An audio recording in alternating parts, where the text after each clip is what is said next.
여호수아서 말씀을 계속 살펴보고 있습니다. 이스라엘은 이 요단강을 건너면서 하나님이 명하신 대로 언약궤를 맨 제사장들이 요단의 그 가운데 서 있었습니다. 그때 백성들이 다 건넜다고 표현되어 있는데요. 건넌 상태에서 다시 12명을 지파별로 한 명씩 택해서 그 언약궤를 맨 제사장 발 그 밑에서 돌을 하나씩 가져와라 이렇게 명령을 합니다. 그래서 그 지파별로 뽑은 사람들이 말하자면 그 지파의 대표들입니다. 그 대표들이 들어가서 다시 그 요단강에 들어가서 그 12돌을 취해와서 그들이 이제 머물게 되는 곳에 그 돌들을 세워놓게 됩니다. 그래서 왜 이런 일들을 하나님 허락하셨는가? 결국에는 하나님이 하신 일을 잊지 말아라. 너희가 이제 이 가나안 땅을 차지하고 살 텐데 하나님을 잊지 말고 나를 경외함으로 살아라. 그리고 너희 후손이 이 돌들이 무엇인지를 물어볼 때에 하나님께서 하신 일인 것을 잊지 말고 가르쳐라. 이것을 위해서 12돌을 요단강을 이제 이렇게 건너면서 꺼내오게 됩니다. 그래서 이것을 우리가 상징적으로 이렇게 볼 수 있습니다. 언약궤를 맨 제사장들이 요단의 그 발을 잠갔을 때 그 아담 성읍으로부터 끊겼다고 했잖아요. 거기로부터 물이 쌓아 올려져서 그 마른 땅을 보고 백성들이 건너게 됐습니다.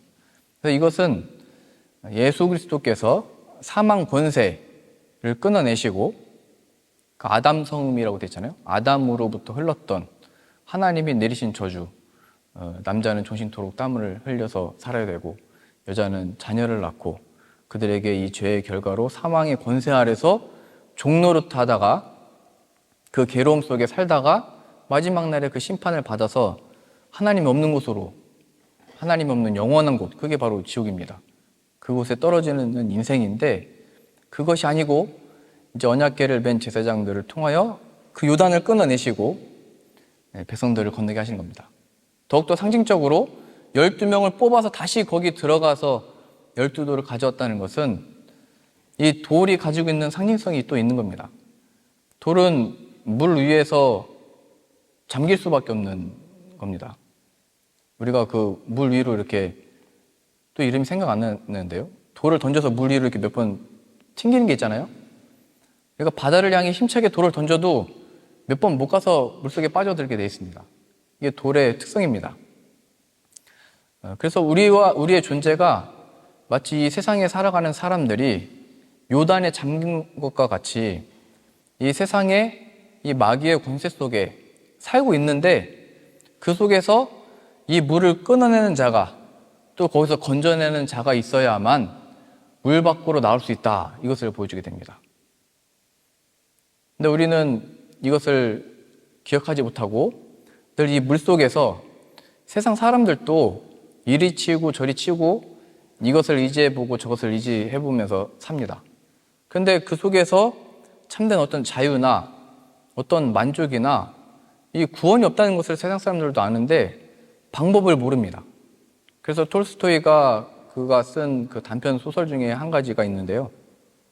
이 인생에 대해서 어떻게 표현했냐면 마치 물살이 급하게 흐르는 이 강물 가운데 사람이 거기에 빠져서 하나의 이렇게 줄을 잡고 있는 것 같다. 근데 그 줄은 삭고 있어가지고 곧 끊어질 줄인데 그걸 모르고 이 인생들은 다 그것만 붙들고 이 물살이 센 이 강가에서 괜찮은 것처럼 그렇게 다 살고 있다라는 것을 이제 소설로 써냈습니다. 그래서 어떤 사람들은 그게 건강일 수도 있고요. 어떤 사람들은 그게 내가 모아둔 재물일 수도 있고 또 어떤 사람들은 그것이 나에게 주어진 어떤 능력이나 힘이 될 수도 있습니다. 그런데 이 사람이 이걸 봤을 때는 그거 금방 끊어질 줄이고 결국에는 이 사람은 이 강물에 휩싸여서 강 바닥으로 내려앉을 건데 그걸 모르고 그것만 붙들고 있다. 이게 뭔가 도움의 손길과 하나님의 나타나신 역사가 필요하다는 것을 이제 소설로 표현한 겁니다. 제가 어렸을 때 유치원도 다니기 전인데요. 그 교회 앞에 논이 펼쳐져 있고 그 논에 물을 주려면은 작은 이렇게 수로가 다 나 있었습니다. 논 옆에 논길이 있고 그 옆에 작은 수로. 그래서 그 물길이 이거 한 2배 정도 됐던 것 같거든요. 그래서 2배 정도 되는 그 물길로 이제 그 논에 이제 물을 대고, 그 다음에 그 물길들이 모이는 곳에 이거에 한 2배 정도 되는 그 수로가 있었습니다. 그 물들이 이제 모여서 한 곳으로 이제 모여들게 되는데요. 그 모이는 곳은 큰 그 지하에 그 땅을 파놓고 물을 거기다 이제 저장도 하고 모아뒀다가 또 흘러가도록 사용하는 물들입니다. 그래서 그 동네 어르신들이 항상 그 수로에서 놀지 말라고 그런 얘기를 하셨습니다. 왜냐면 거기 큰 수로에 빠지면은 결국에는 그 물이 다 모여드는 곳으로 빨려 들어가는데 거기 빠져들면 못 꺼낸다 이런 얘기를 했거든요. 굉장히 위험하다고. 그러니까 시골도 이게 안전한 게 아닙니다. 시골에서 저는 항상 물고기 잡고 뭐 금붕어도 잡고 그랬는데요. 근데 저도 어렸을 때 이런 더운 날 그 물가밖에 놀 때 거기밖에 없으니까요. 그 작은 수로에서 개구리도 잡고 뭐도 잡고 하다가 결국 거기 가려면 그 큰 수로를 건너야 되거든요. 거기서 또 놀고 건너가다가 제 동생이 빠져버렸어요. 제 여동생은 저보다 2살이 어린데요. 그 여동생이 빠져가지고 그때 말도 못했거든요. 제 그 여동생은. 그러니까 본인이 지금 물에 빠진 건지 본인이 지금 뭐 어떻게 되는 건지 이걸 모르고 그냥 물에 빠져서 허우적거리면서 그 수로에 물이 모이는 곳으로 이렇게 떠내려가고 있었어요. 그때 제 주변에 있던 친구들이나 다른 사람들은 이러고 그냥 가만히 있었어요. 모르겠습니다. 서울 사람들은 그걸 빨리 가서 건질지 모르겠지만 그때 다 충청도 사람들이 옆에 있었는데 다 어떻게 하지 막 이러고 있었어요. 그래서 제가 제 동생 그 모습을 보면서 깜짝 놀라고 얼른 달려 들어가가지고 겨우 이렇게 건져냈습니다. 그때부터 제가 제 동생한테 항상 내가 너의 생명의 은인이다. 나한테 은혜를 갚아야 된다. 잊지 마라. 이런 얘기를 했는데 그 뒤로부터 제가 물론 돈을 많이 빌리고 뺏어서 쓰긴 했거든요. 그러니까 제 동생이 그렇게 살아나와서 하는 얘기는 지금 물어보면 너무 어렸을 때 빠졌었던 거니까 기억도 잘 못합니다. 내가 빠졌었는지 물속에 잠겼었는지 살려달라고 했는지. 근데 인생이 그렇다는 거예요. 우리 인생이 그냥 되는 대로 이렇게 살다가 지금 내가 물속에 빠져 있는 건지 어떻게 살고 있는 건지 내가 썩은 줄을 붙들고 이게 안전하다고 생각을 하고 있는 건지 모르겠는데 그 상황을 알고 있는 자가 들어가서 건져내 주는 겁니다. 지금 여기 나온 이 요단강에 있었던 돌들도 스스로 그 강 속에서 요단강에서 나올 수가 없습니다. 근데 하나님이 그 강을 끊어내시고 거기서 택한 자들을 통해서 건져내시는 겁니다. 이게 하나님의 구원이라는 거예요.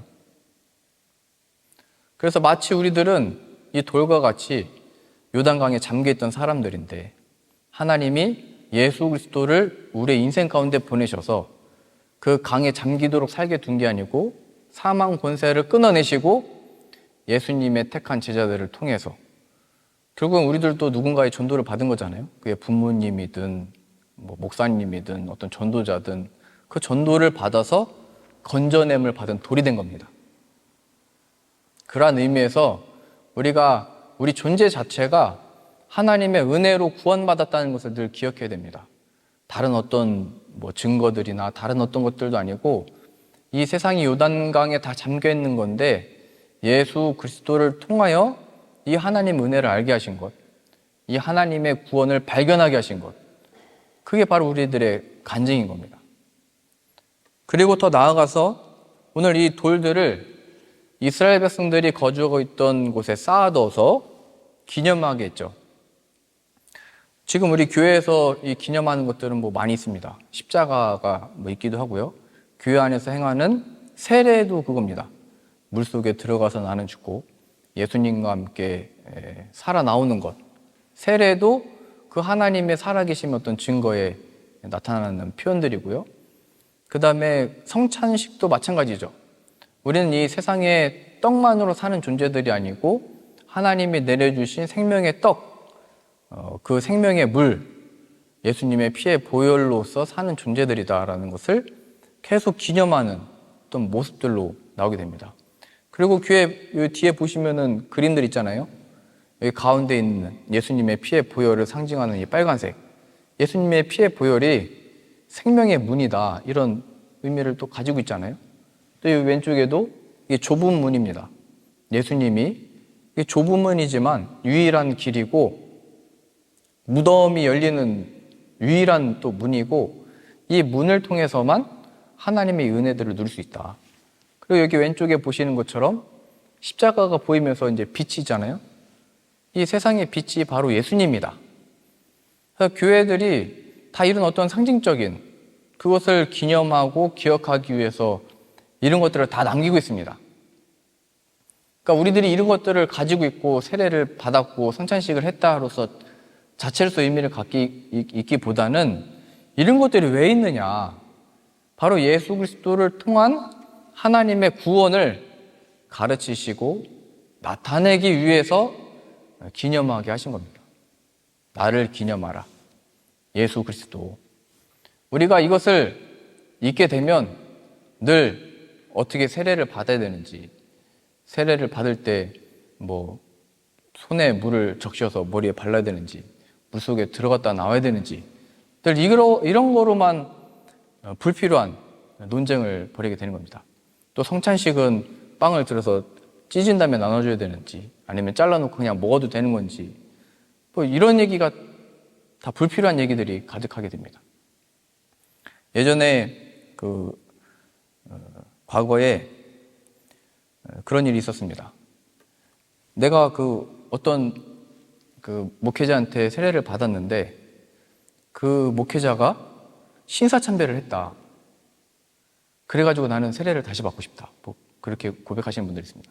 또 어떤 분들은 당신들은 그 신사참배한 목사들한테 세례를 받았으니까 당신들은 신자도 아니고 그 세례는 무효다.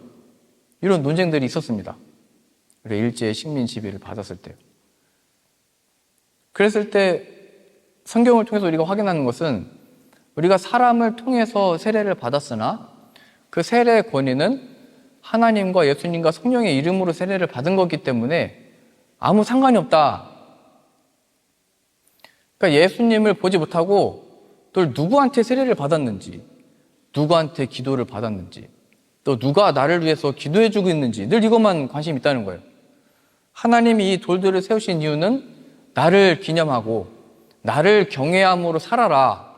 이것을 말씀하신 건데 늘 우리는 우리가 행한 그 자체만을 붙들고 또 결국에는 이렇게 만들어 놓고 이것들을 다 우상으로 삼게 되는 겁니다. 결국에는 이스라엘은 15년 뒤에 이런 요단강도 건너고 12돌도 세워놨는데 하나님을 다 떠나버립니다. 15년 뒤에 여호수아가 죽은 다음에요. 그러니까 여기서 보여주고 싶은 것은 이런 기념할 만한 많은 것들을 만들어 놓는다고 우리의 신앙이 유지되는 게 아니고 하나님이 원하시는 것은 우리 마음에 그 예수 그리스도가 있어야만 하고 우리가 참된 구원받은 돌들로서 우리가 그 예수님을 증거해야 된다는 것을 보여주고 있습니다.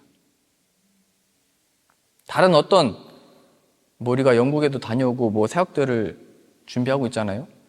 이런 것들을 한 것이 우리들을 붙들고 있는 게 아니고 우리 마음속에 계신 이 하나님을 정말 기념하고 하나님을 붙들고 있는가, 우리들이 살아갈 방향이 무엇인가, 이런 질문들 앞에 예수 그리스도를 통해 우리가 구원받았다는 것을 기억하고 나아가는 겁니다.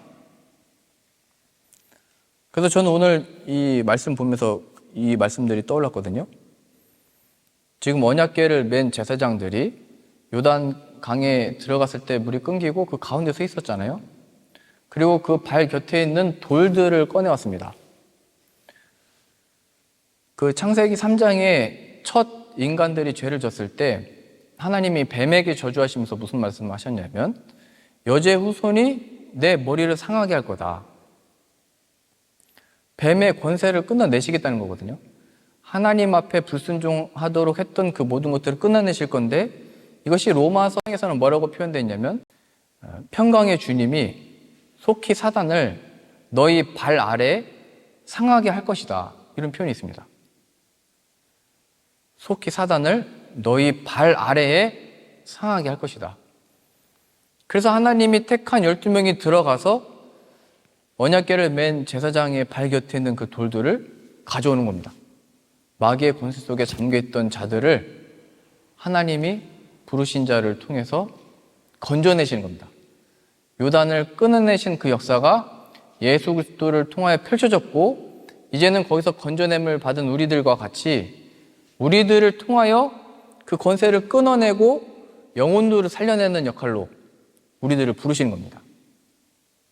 이 돌들의 역할이 예수님을 통한 구원이 실제였고, 우리가 이 가나안 땅에 살게 된 이유가 하나님의 바로 이 요단강을 끊으셨기 때문이고, 하나님의 그 옛날 애굽으로부터도 출애굽을 시켰기 때문에 지금 여기 살고 있는 것이다.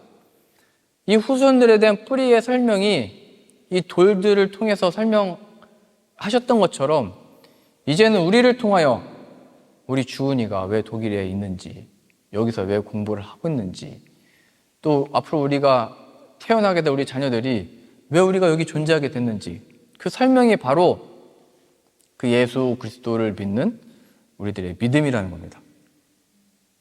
물 밖으로 나온 돌들.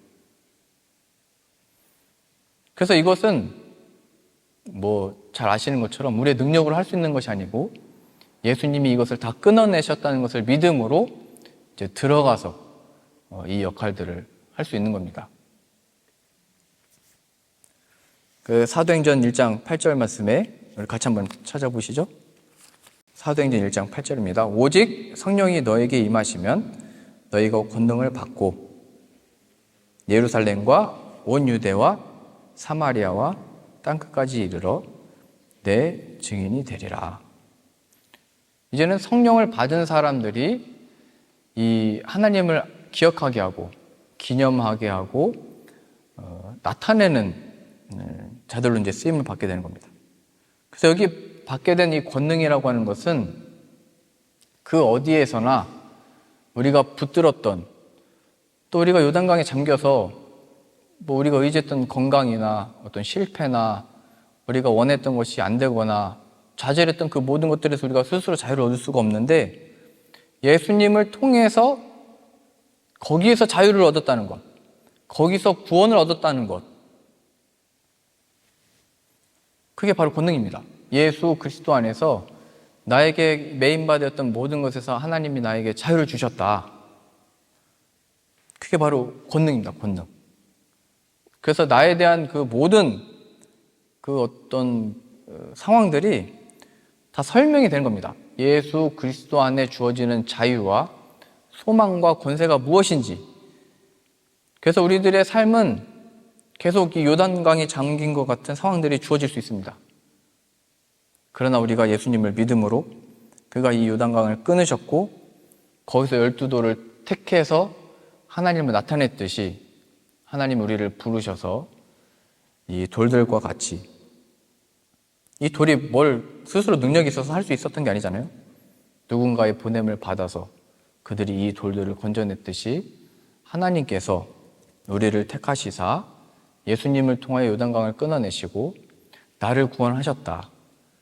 그리고 이제 우리들에게 주어진 삶 속에서 이 예수 그리스도가 실제가 되는 겁니다. 나에게 주어져 있는 이 상황과 일들 속에 예수 그리스도께서 구원하셨다. 이 구원이 우리의 삶의 실제가 되는 것은 또 우리들의 책임을 가지고 있습니다. 예수 그리스도를 믿음으로 그 속에 들어가서 이 돌들로 하여금 하나님을 기념하게 하셨던 것처럼 우리들의 처한 이 상황 가운데 오늘 이 특주의 고백을 하셨듯이 이 주님을 섬기는 것, 난 후회하지 않고 이게 옳고 돌이키지 않을 거다, 이런 고백을 하셨잖아요. 바로 이게 실제가 되는 고백인 겁니다. 내 상황들과 나에게 주어진 일들 속에 돌이키지 않는 것, 예수 그리스도의 이름을 믿음으로 그 자리에 서 있게 된 것, 하나님이 나로 하여금 이 자리에 있게 하신 것을 아는 것, 그게 바로 권능을 받은 예수 그리스도 안에 보냄을 받은 자들의 어떤 모습입니다.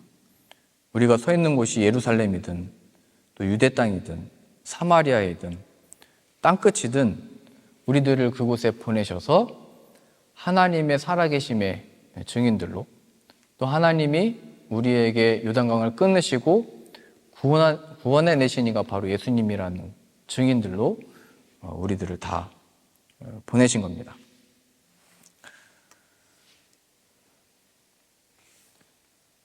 그래서 예수님이 제자들과 함께 이제 다니시면서 늘 하셨던 말씀이 있습니다. 이 많은 사람들이 지금 내 말을 듣기 위해서 다 모였는데 너희들이 항상 먹여라, 이런 말씀을 하셨습니다. 그랬더니 제자들은 항상 아니 이 5천 명이 되는 많은 사람들을, 혹은 4천 명이 되는 사람들을 우리가 어떻게 먹입니까? 우리가 가지고 있는 것이 무엇인지 모릅니까? 예수님이 말씀하시잖아요. 너희가 있는 것을 가져와라. 그래서 물고기 2마리와 보리떡 5개를 가져오게 됩니다. 그래서 제자들이 봤을 때는 우리가 가진 이 물고기 2마리와 보리떡 5개로는 할 수 없습니다. 또 우리가 가지고 있는 이 돈으로도 할 수가 없습니다. 너무 많습니다. 우리가 감당할 수 있는 일이 아닙니다. 이게 바로 실제가 되지 못한 거거든요. 이스라엘 백성들이 이 요단강이 이게 막고 있는데 또 그거 어떻게 합니까?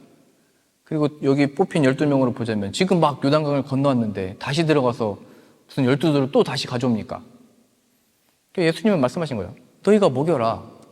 그러니까 너희가 구원해내라. 너희가 생명의 양식을 먹여라, 이 말씀이거든요.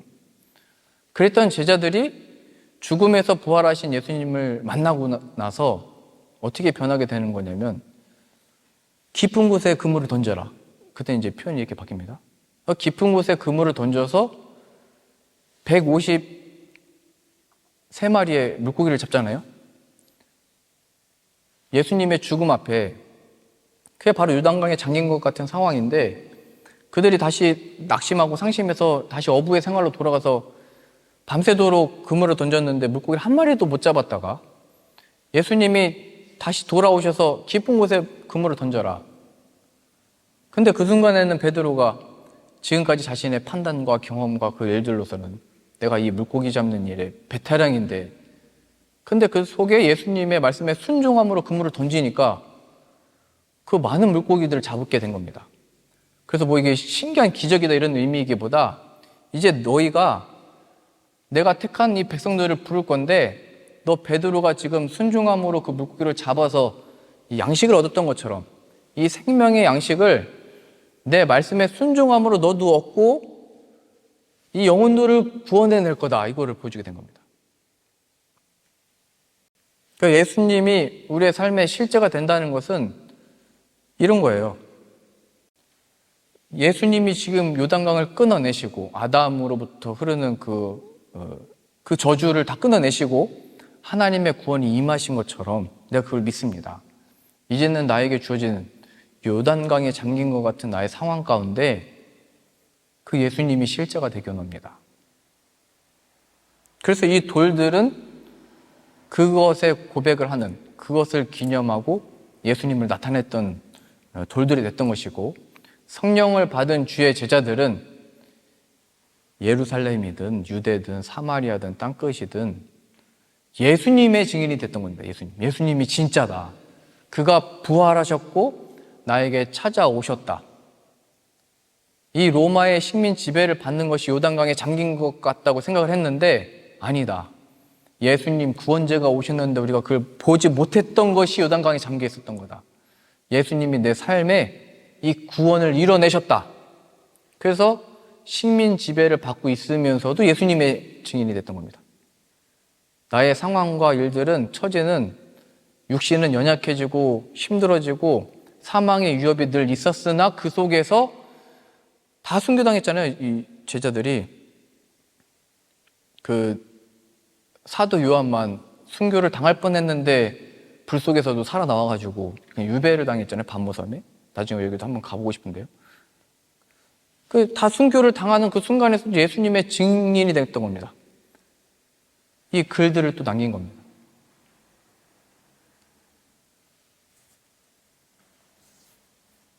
그러니 우리들의 역할은 실제적입니다. 후손들이 물어볼 때 이거 하나님이 한 일이다, 이 구원은. 너희들이 여기 존재하는 이유는 하나님 우리를 택하셨고 부르셨고 건너게 하셨고 이 땅에 살게 하셨기 때문이다.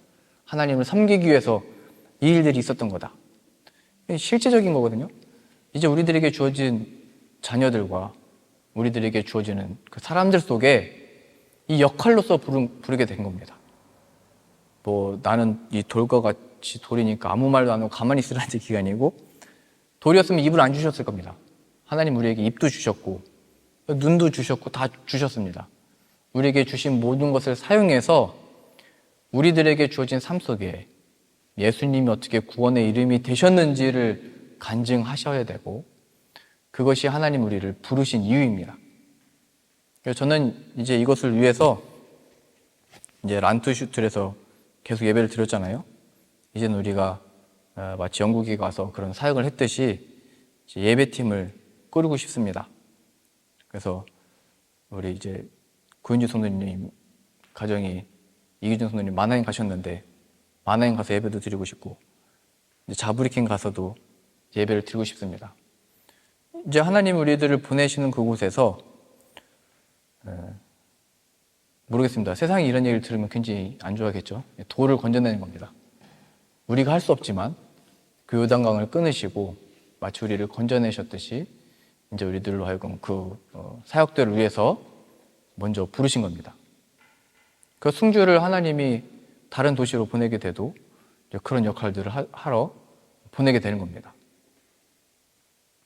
그래서 저는 이 일을 위해서 함께 기도했으면 좋겠고요. 마치 이제는 베드로가 깊은 곳에 그물을 던져라 했을 때 순종함으로 그 물고기가 잡혔듯이, 우리들도 아니 우리가 뭘 어떻게 할 수 있나, 우리가 이제 뭐 어디 가서 뭘 어떻게 되나, 순종함으로 가는 겁니다.